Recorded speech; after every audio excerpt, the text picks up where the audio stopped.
noite, São Tomé e Príncipe. Está a começar o telejornal. O Ministro da Saúde defendeu esta segunda-feira a adoção de medidas urgentes para corrigir ou reduzir a margem de risco de transmissão de doenças nos dois principais mercados do país. Edgar Neves fez esta declaração durante a visita de uma equipa multissectorial aos mercados de Coco e Boboforro, bem como a de Penha.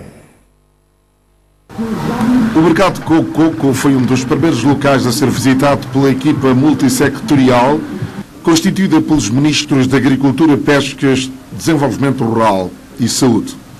Os ministros e os seus respectivos técnicos inteiraram-se em pormenores da realidade atual deste mercado. O mercado de Coco acolhe cerca de 4.000 feirantes e diariamente são milhares de pessoas que o frequentam.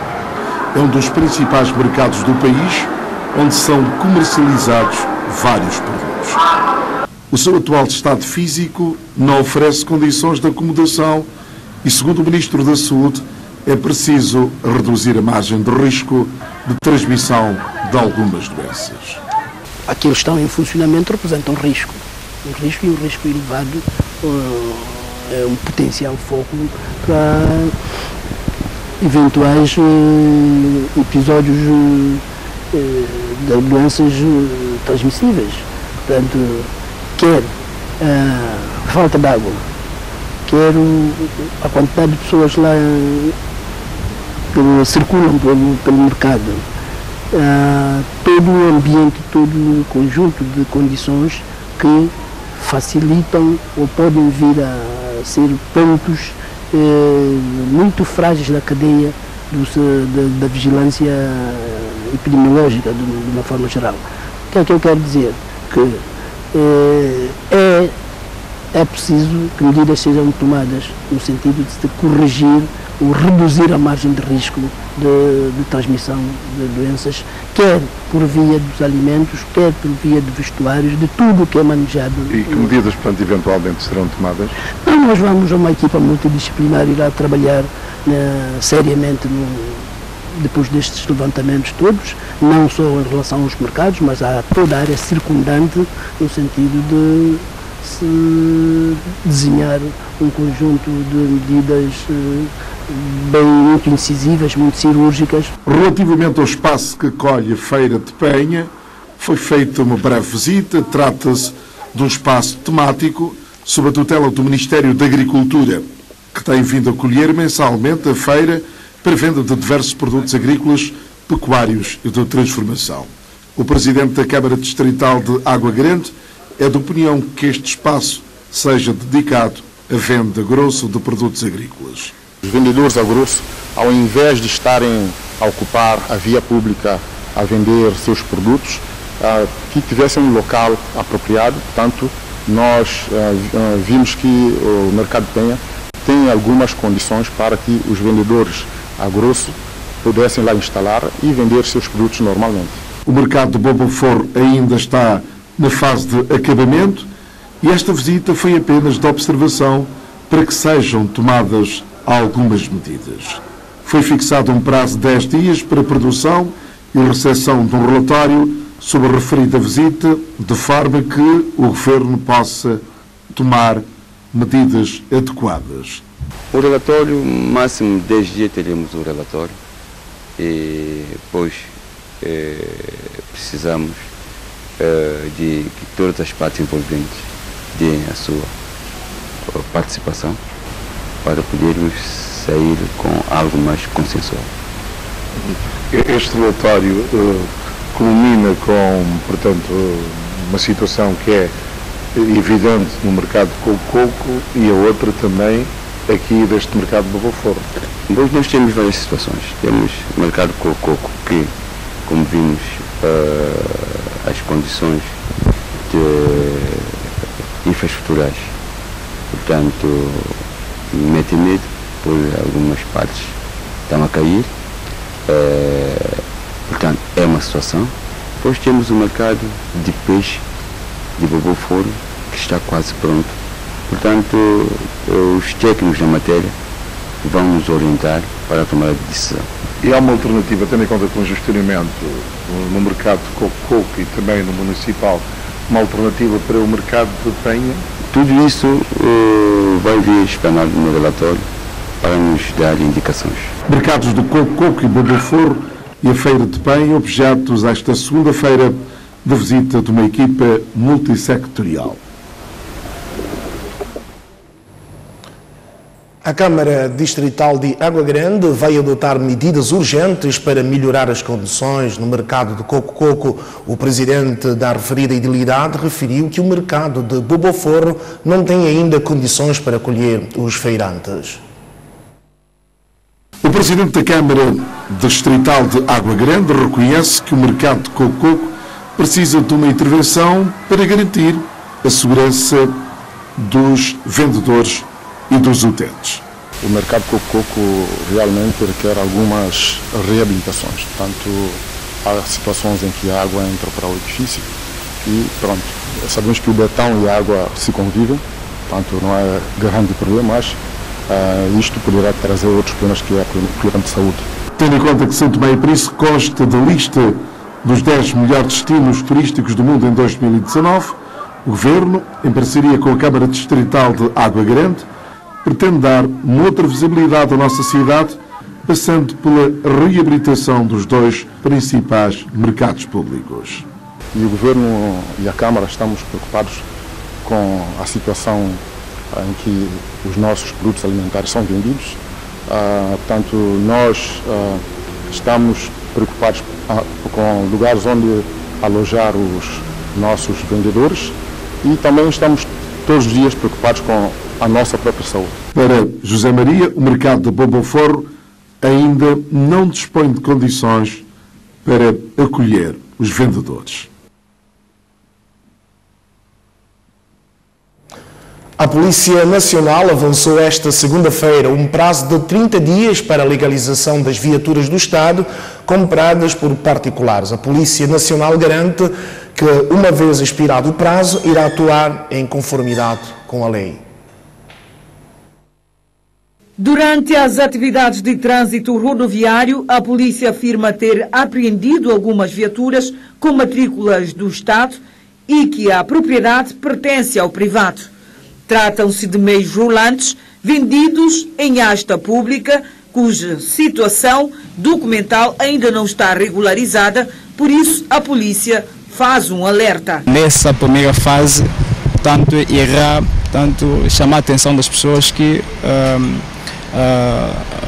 compraram o carro, os seus veículos na asta pública e até a presente data ainda não regularizaram a situação. Portanto, nessa ordem de ideia aqui, a Polícia Nacional vem por esta forma, portanto, apelar a todas as pessoas que compraram o veículo na asta pública possam regularizar. Aliás, nós já fizemos a apreensão de muitos veículos, portanto, está no serviço oficial, ou seja, matrícula de serviço oficial, mas a documentação está em serviço particular, ou seja, portanto, devem regularizar tempo e hora. Para isso, estabelecem um prazo. Mais ou menos de 30 dias, ou seja, um mês, no sentido das pessoas regularizarem. Regularizar a situação, basta ir para a direção do patrimônio, do Estado, e para a direção do transporte terrestre, e também ir para o registro notariado do país, no sentido de regularizar. Aqueles que, portanto, não conseguirem regularizar a situação ao tempo e hora, portanto, as medidas serão tomadas de acordo com a lei. Segundo o comandante distrital de Água Grande, muitos alegam que uma das causas desta situação está na morosidade dos serviços patrimoniais. Embora isto, a polícia espera não vir a ter constrangimentos. Cerca de 130 mil euros é quanto está avaliado o lote de medicamentos entregues a São Tomé e Príncipe pela República Popular da China, referente ao ano 2019. O lote foi entregue hoje ao Ministério da Saúde pelo embaixador chinês Wang Wei. Anualmente, a China coloca à disposição de São Tomé e Príncipe cerca de 130 mil euros em medicamentos e consumíveis e equipamentos hospitalares. Uma ação que se enquadra no âmbito do acordo de cooperação entre os dois países no domínio da saúde. Trata-se da terceira entrega desde o reatamento das relações diplomáticas entre São Tomé e Príncipe e a República Popular da China. Este foi a terceira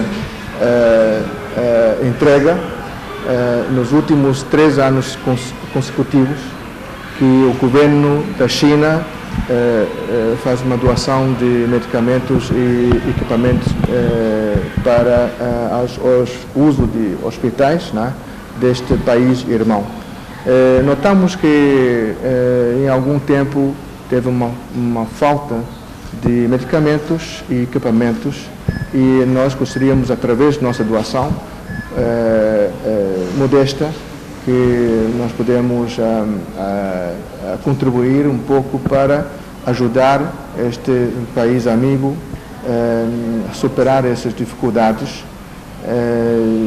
Eu acredito que com essas doações que o governo de São Tomé e Príncipe vai fazer bom uso deles para atender às necessidades da população. Um gesto que vai ajudar imenso o Sistema Nacional de Saúde, dado as carências existentes, afirmou o titular da pasta de saúde, Edgar Neves. Em nome do governo da República de São Tomé e Príncipe, uma vez mais, manifestar os nossos maiores agradecimentos à República Popular da China, ao povo chinês, cuja história de apoio e de cooperação com São Tomé e Príncipe datam de muitos anos. Este gesto que o senhor embaixador classificou de modesto, nós não achamos que é modesto, é um grande apoio, uma manifestação clara da determinação e da nossa longa amizade, quer a nível dos povos, o povo chinês e o povo de São Tomé e Príncipe, a nível dos diferentes governos que têm passado nos nossos países. Esta oferta de medicamentos, consumíveis e equipamentos vai ajudar imenso ao nosso Serviço Nacional de Saúde, cujas carências são grandes, e tão importante, ou mais importante, que os equipamentos, os medicamentos, os consumíveis e a presença das pessoas que estão cá conosco. Do lote entregue constam equipamentos de raio-x, aparelhos de ecografia portátil, Doppler fetal, medicamentos e consumíveis, materiais estes que irão minimizar algumas carências no Sistema Nacional de Saúde.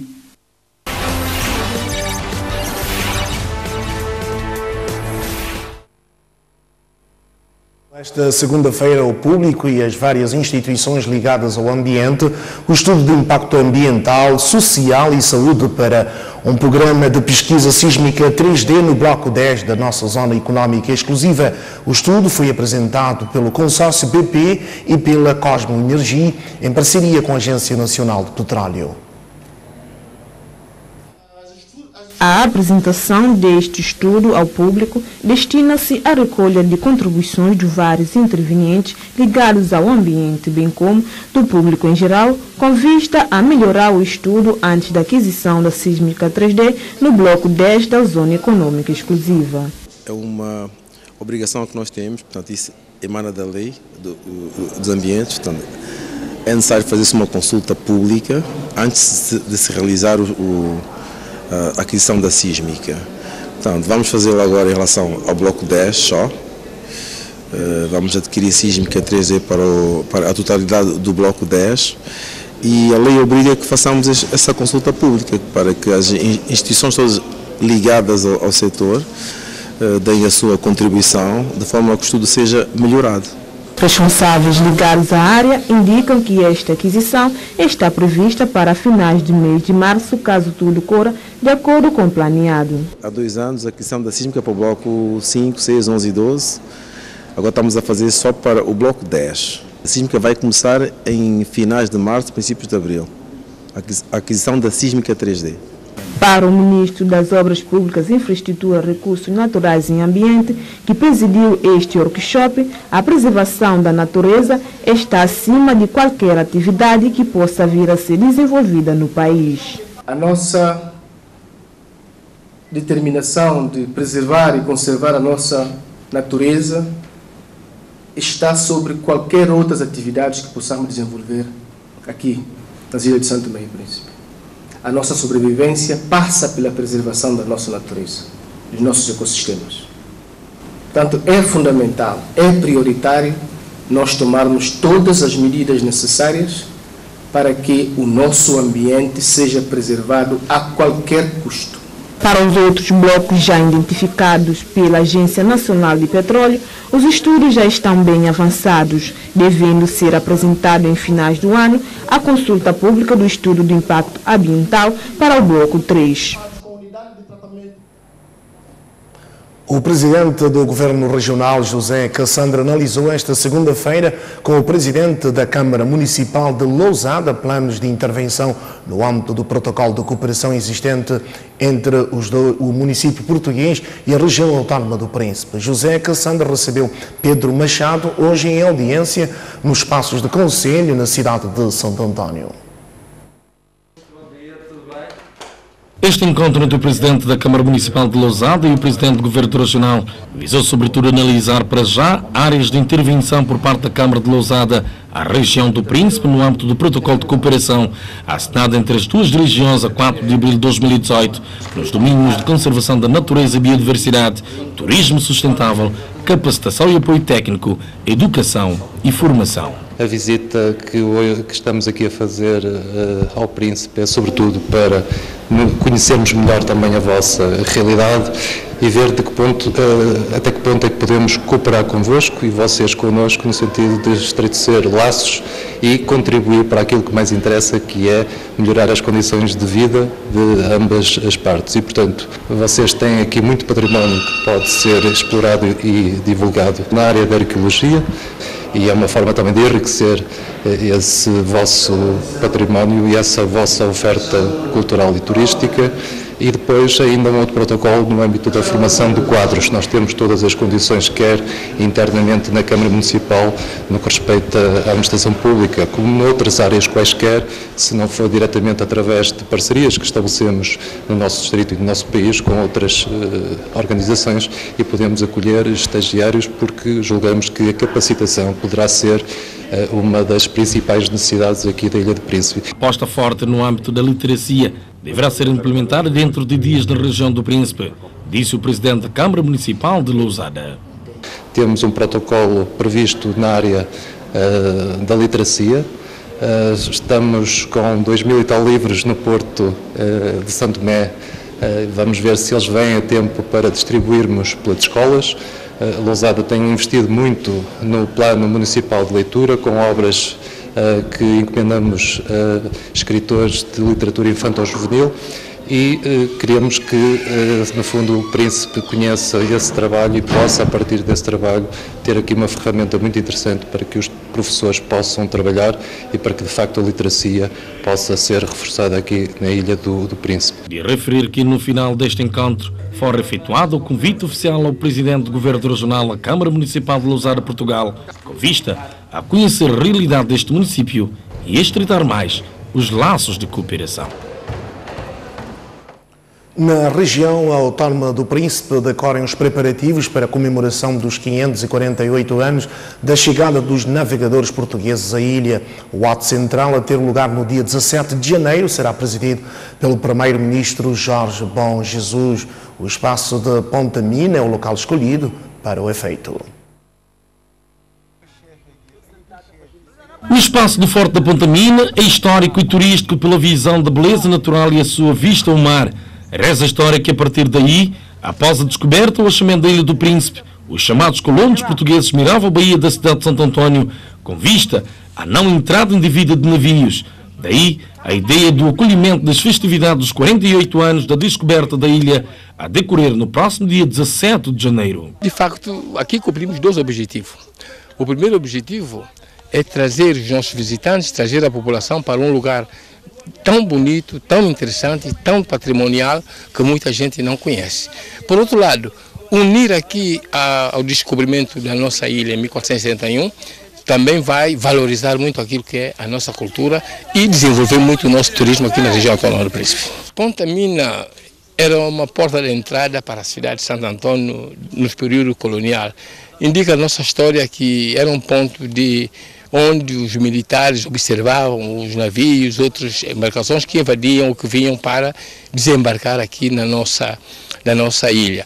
Daí que um número significativo de canhões rodeiam esse espaço. Lamentavelmente alguns foram vandalizados, mas hoje estamos a recuperar e a ideia é de facto ter esse espaço no futuro como espaço de atração turística e nós queremos mantê-lo para o futuro e sei que caberá à Direção de Cultura e Turismo unir um bocadinho com esse espaço para torná-lo mais frequentável, mais rentável e contribuir com um valor acrescentado para a nossa cultura e nosso turismo aqui da região autónoma do Príncipe.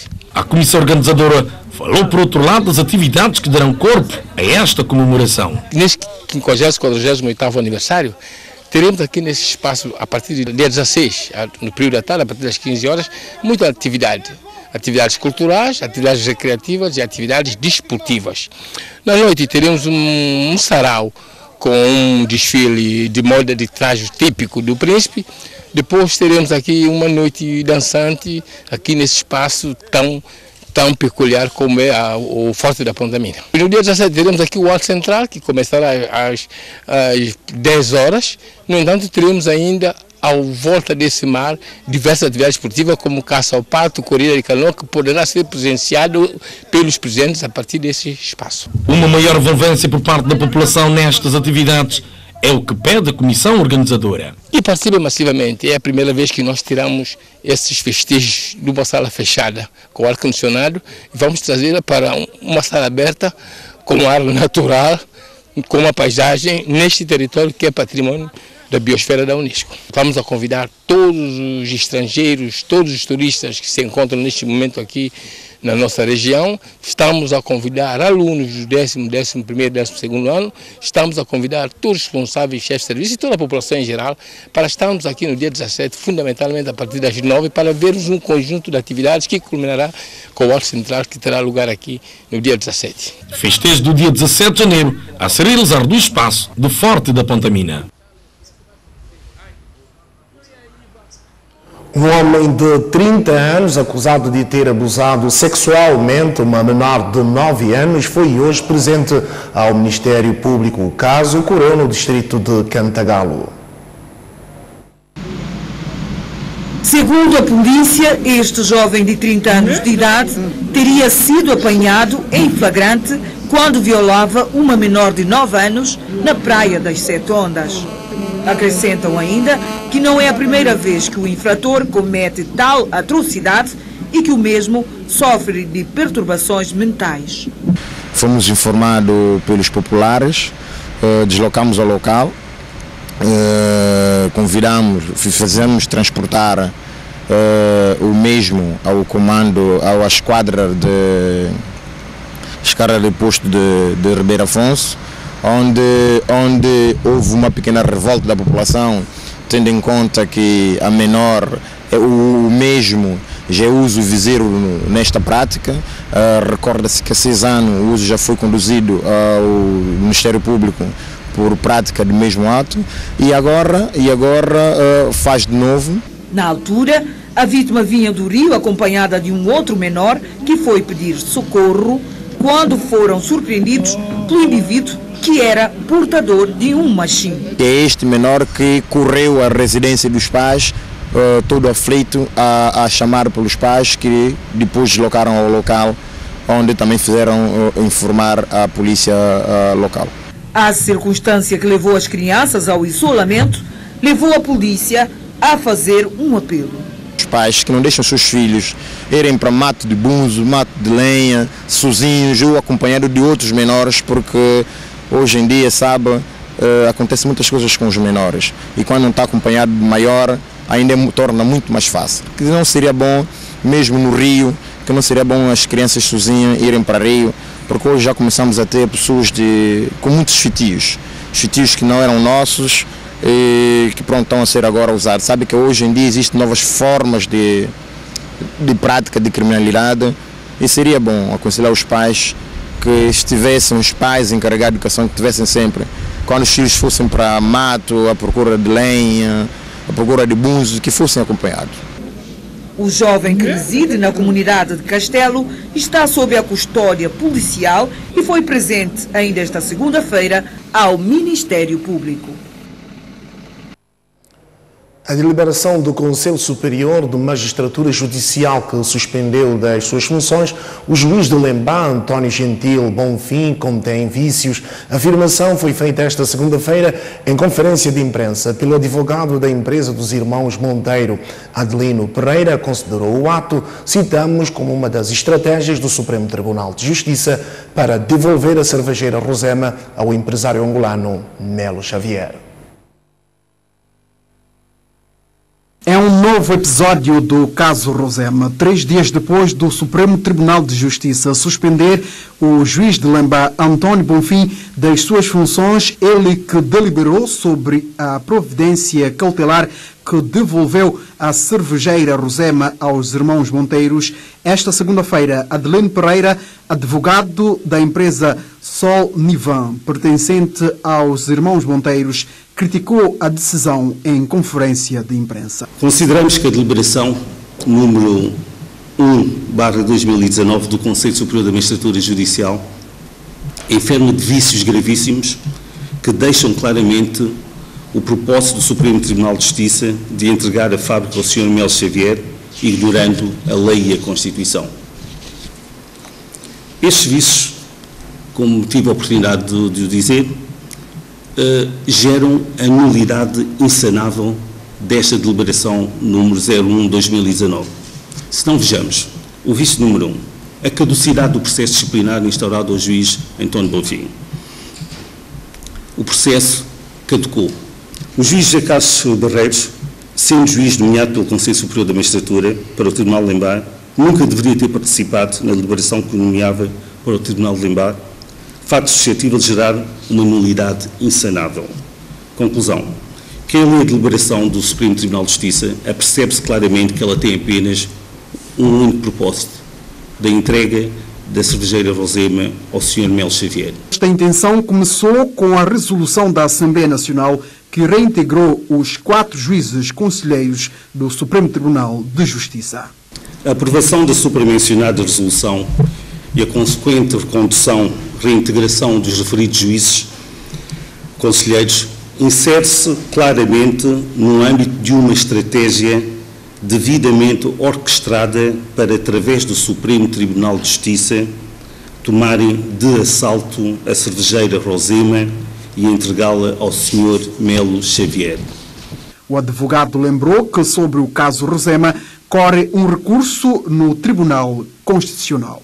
Importa, sobretudo, ressaltar que este processo encontra-se pendente no Tribunal Constitucional. Volto a referir, este processo encontra-se pendente no Tribunal Constitucional em sede de recurso, sendo que o referido recurso suspende a execução do acórdão do Supremo Tribunal de Justiça.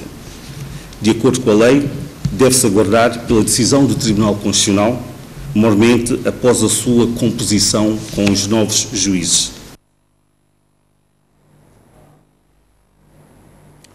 A sociedade civil organizada pretende acompanhar de perto todos os circuitos ligados às ajudas públicas ao desenvolvimento em São Tomé e Príncipe. Na agenda está a produção de um relatório sobre a situação atual. A produção do relatório sobre a situação da ajuda pública ao desenvolvimento em São Tomé e Príncipe é o próximo trabalho da Rede da Sociedade Civil para a Boa Governação, uma estrutura da sociedade civil dinamizada pela Federação das Organizações Não Governamentais, FONG, para realizar atividade de monitoria de políticas públicas, advocacia e influência política, com vista a melhorar a governação, a transparência e a prestação de contas em São Tomé e Príncipe.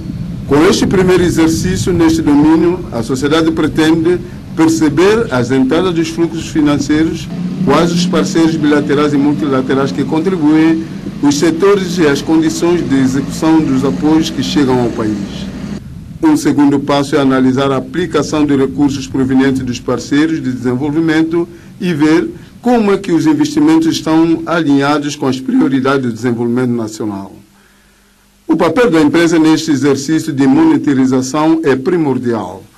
Por isso, a FONG-STP inicia esta terça-feira uma ação de formação de 3 dias sobre técnicas de jornalismo de investigação no quadro do projeto Sociedade Civil pelo Desenvolvimento, Mais Transparência, Melhor Governação. A Associação da Comunidade Cabo-Verdiana e dos Amigos de Cabo Verde foi hoje apresentada ao público. Trata-se de uma associação sem fins lucrativos e visa apoiar causas sociais e promover o empreendedorismo no país. Cinema Marcelo da Veiga foi o palco escolhido para a apresentação desta associação ao público. Os trabalhos da Associação da Comunidade Cabo-Verdiana e Amigos de Cabo Verde irão centrar-se em pilares como empreendedorismo e causas sociais. As causas sociais, as causas de solidariedade, a nossa cultura, empreendedorismo e empresarial também. Porque esta associação foi criada fruto de conhecimentos e de experiências ligadas às outras associações e também experiência da vida. É uma associação nova, é claro que temos ainda muito caminho para frente para continuar, mas estou muito positivo e acredito nesse projeto. Os descendentes aplaudiram a iniciativa e depositaram muita expectativa nesta associação. Isso é de grande importância porque são coisas que também ajudam o desenvolvimento de cada um de cidadão que queira ser também associado da associação. E é uma nova associação que também traz novas coisas para os descendentes e cabo-verdianos, não só também santomenses, que querem também escrever na associação, também podem participar. Isso é uma associação sem extensão e é de louvar. Eu avalio esse tipo de iniciativa boa e espero que ajude o desenvolvimento de Santo Tomé e Príncipe. Constituída por cabo-verdianos e santomenses, esta nova associação já conta com cerca de 300 membros dentro e fora do país. Terminou a festa em homenagem ao Santo Isidoro. Hoje foi a passagem de testemunho para os novos juízes da festa para o próximo ano. Neste último dia da festa em homenagem ao Santo Isidoro, diversos fiéis católicos acorreram à Vila de Ribeira Afonso com o propósito de conhecer os novos líderes que irão tomar parte no próximo festejo do Santo Camponês. Depois de passarem o testemunho e o lombo, os juízes afirmaram que tudo decorreu como planejado. Até agora está correndo bem, desde levantamento de bandeira,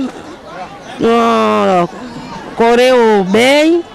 Levantamento de bandeira, choveu um pouco, porque chuva tinha que cair mesmo, porque Santo Isidoro é agricultor e chuva tinha que cair para levar bandeira. Então, dia 10 também, correu muito bem. Eu gostei com a festa São Isidoro Ribeira, correu esse ano, estou bem satisfeito. Estou muito satisfeito com a festa, porque eu tomei a festa desde 2018 para fazer 2019 e eu não contei que eu fazia festa, mas pronto, a festa foi bem feita. E para os participantes dos festejos que decorreram durante 5 dias, os mesmos corresponderam às expectativas. Está muito agradável. Comparando este ano com o ano passado, este ano está melhor. É a primeira vez a participar nisso.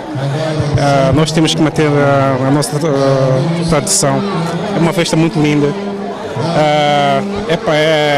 Eu vejo, é o único país pobre em Santo Tomé. Eu já participei, já vivo várias festas, porque essa cultura é nossa. Mas pronto, eu já participei em outras festas, outras culturas. É o único país onde as pessoas não têm e dão. O pouco que têm, partilham. É uma coisa muito gira. A festa de Santo Isidoro termina com a passagem de testemunho. Está no país um turista português, o primeiro açoriano a circunnavegar solitariamente o planeta num barco à vela. Genuíno Madruga escolheu São Tomé como destino de férias. Já percorreu o mundo, mas é pela primeira vez que vem a São Tomé e está no arquipélago de férias. São Tomé, ficando um pouco mais isolada, por assim dizer, foi português e continua a ser português para todos os efeitos. Aqui fala-se o português, se calhar melhor que em Cabo Verde. Desculpem os cabo-verdianos que me estão a ouvir, mas se calhar aqui o português é melhor que o português de Cabo Verde. Além disso, tudo que aqui está fala de Portugal, fala dos portugueses, as próprias pessoas. As pessoas têm muito a ver com Portugal e com os portugueses. A alma do São Tomé tem muito a ver com os portugueses. Com mais de 50 anos, Genuíno Madruga é o primeiro açoriano a circunnavegar o planeta em solitário. Já percorreu o mundo por 2 vezes através de um barco à vela, ou seja, um veleiro de 11 metros. A primeira foi de 2000 a 2002 e demorou 19 meses. A segunda viagem, de 2007 a 2009, e demorou 21 meses. Aliás, devo dizer que sou o primeiro português a fazer 2 viagens à volta do mundo, navegando à vela em solitário. E o décimo a nível mundial, a passar o Cabo Horn do Atlântico para o Pacífico. Genuíno Madruga foi o primeiro português a cruzar o Cabo Horn de leste para oeste em solitário.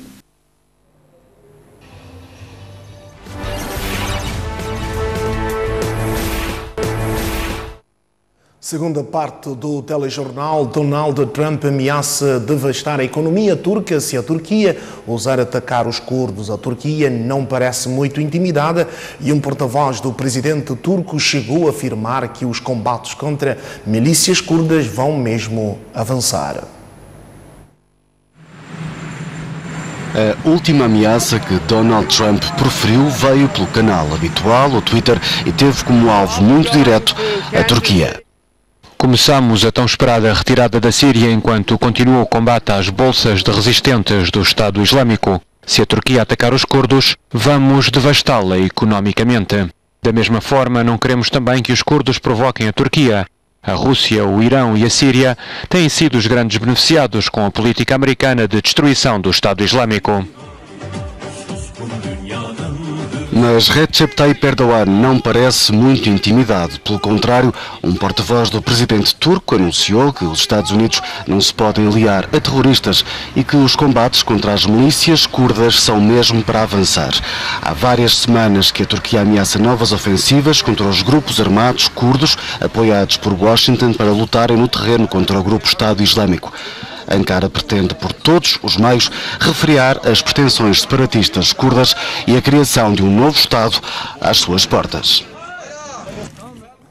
15 mortos é o balanço da queda de um avião de carga, um Boeing 707, pertencente ao exército iraniano, que despenhou-se esta segunda-feira perto do aeroporto de Fat, a oeste da capital iraniana, Teherão. O avião de carga, um Boeing 707 pertencente ao exército iraniano, despenhou-se esta segunda-feira perto do aeroporto de Fat, a oeste da capital iraniana. A aeronave viajava com 16 pessoas a bordo, de acordo com as autoridades militares do país. As mesmas fontes falam em 15 mortos. O 6º ocupante do aparelho foi transportado para o hospital. O avião, que vinha do Quirguistão, caiu quando tentava fazer uma aterragem de emergência. O ex-ativista da extrema-esquerda italiana Cesare Battisti, condenado à prisão perpétua no seu país por 4 assassinatos durante a década de 1970, está já sob custódia da polícia italiana e a caminho de Roma. As autoridades bolivianas, no âmbito de uma operação internacional, capturaram no último sábado Cesare Battisti, o ex-ativista da extrema-esquerda italiana condenado à prisão perpétua no seu país por 4 assassinatos na década de 1970, está já sob custódia da polícia italiana e a caminho de Roma. Battisti, de 64 anos, nega as acusações e diz-se vítima de perseguição política. O primeiro-ministro italiano já se congratulou com a captura de Battisti, que aconteceu em Santa Cruz de la Sierra, uma das principais cidades da Bolívia. Também o presidente do país se mostrou satisfeito com a detenção pela qual se aguardava há algum tempo. Battisti estava no Brasil até um ministro ter decidido a sua prisão em meados de dezembro e Michel Temer ter autorizado a sua extradição. Também através das redes sociais, o filho do presidente Jair Bolsonaro reagiu dizendo que o Brasil já não é casa do bandido. Os familiares das vítimas mostram-se também aliviados com este desfecho. O filho de um dos assassinados diz que se fecha um capítulo 40 anos depois. Acrescenta que foram anos muito dolorosos, já que a trágica morte lhes era recordada constantemente. O irmão de outra vítima tem ainda uma questão que gostaria de colocar não apenas a Battisti, mas a todos os terroristas. Gostava de saber se a luta teria continuado, se eles a tivessem ganho, à custa do sangue de mais italianos nas mãos. Battisti andou foragido 30 anos, viveu no México e França, chegou ao Brasil em 2004, foi preso 3 anos depois. Em 2009, o Supremo Tribunal Federal autorizou a sua extradição, decisão não vinculativa que permitiu ao então presidente Lula da Silva negar a sua extradição. É o final, para si em especial, boa noite.